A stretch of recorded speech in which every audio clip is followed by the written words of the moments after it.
اعوذ باللہ من الشیطان الرجیم، بسم اللہ الرحمن الرحیم۔ قرآنی طالب علموں اور تمام ناظرین کرام، السلام علیکم ورحمۃ اللہ وبرکاتہ۔ آج کی اس کلاس میں ہم اس بارے میں پڑھیں گے کہ خالی الف پر کون سی حرکت ہوگی۔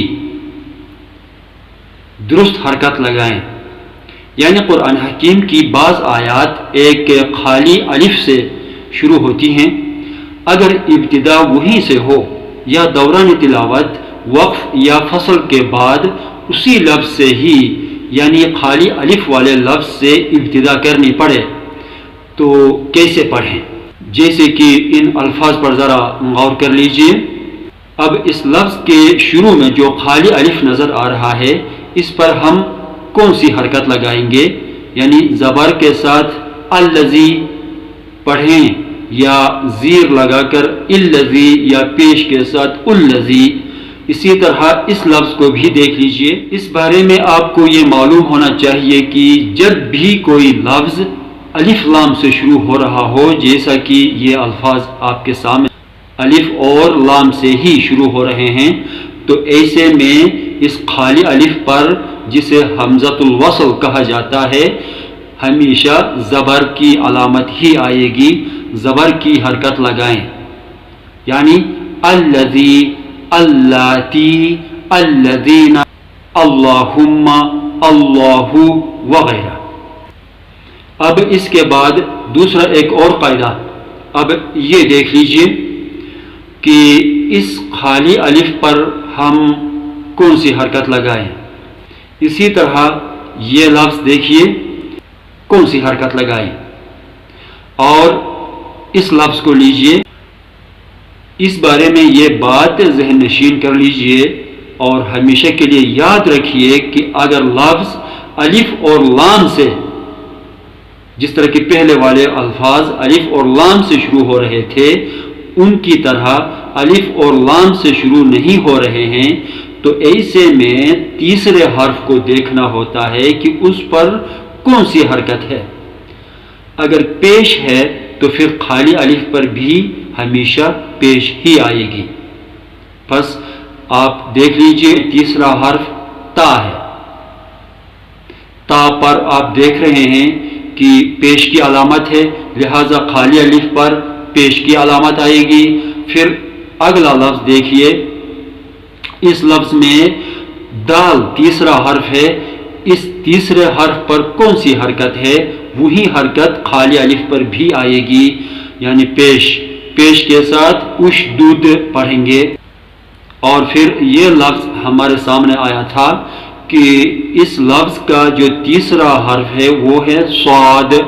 اب صاد پر آپ دیکھ رہے ہیں کہ پیش کی علامت ہے، پیش کا نشان ہے، تو اسی وجہ سے خالی الف پر بھی پیش کا ہی نشان آئے گا، تو یوں پڑھیں گے انصروا، انصروا۔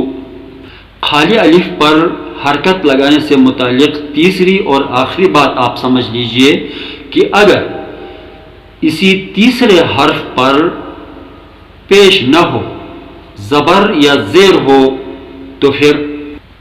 تو ایسے میں دونوں حالتوں میں، خواہ زبر ہو یا زیر ہو، دونوں حالتوں میں خالی الف کے نیچے زیر کی حرکت لگے گی، جیسا کہ ان الفاظ پر ذرا غور کر لیجئے۔ اس لفظ کا جو تیسرا حرف ہے وہ ہے با، با حرف ہے، اس کے نیچے زیر ہے، بس خالی الف کے نیچے زیر ہی لگائیں گے، تو اس لفظ کو پڑھنا ہوگا اتبعوا، اتبعوا۔ یہ نہ اتبعوا ہے نہ اتبعوا ہے، بلکہ تیسرا حرف زیر کے ساتھ ہے۔ اگر زبر ہوتا تب بھی زیر ہی لگنی تھی، اب زیر ہے تب بھی زیر ہی آئے گی، تو یہ ہے اتبعوا، اتبعوا۔